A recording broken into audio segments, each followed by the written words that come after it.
পূর্ব পাকিস্তান 1947 সালে যখন স্বাধীন হয়, এখানে কোনো জুট মিল ছিল না, টেক্সটাইল মিল ছিল না, বাংলাদেশ ব্যাংক ছিল, গভর্নর হাউস ছিল। কারা করছে এগুলো?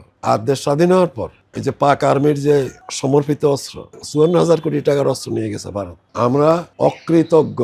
অর্থনৈতিক বৈষম্য সম্পর্কে যে ধরনের মিথ্যাচার এই দেশে চলছে, আমরা তো বিশ্বাস করতাম। পশ্চিম পাকিস্তানের 4 ভাগের 1 ভাগ হতো না এখানে পূর্ব পাকিস্তান 1947 সালে যখন স্বাধীন হয়, এখানে কোনো জুট মিল ছিল না, টেক্সটাইল মিল ছিল না, তারপরে ইলেকট্রিক বিদ্যুৎ উৎপাদন কেন্দ্র ছিল না।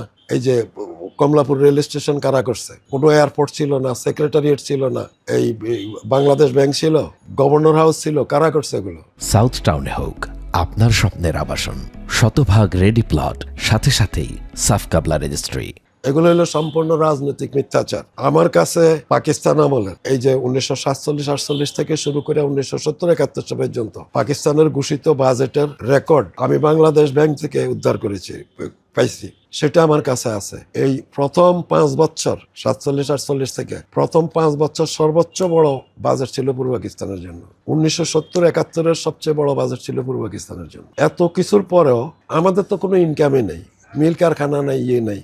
এরপরও মাত্র 3,014 কোটি টাকা তারা বেশি দিচ্ছে। কেমন?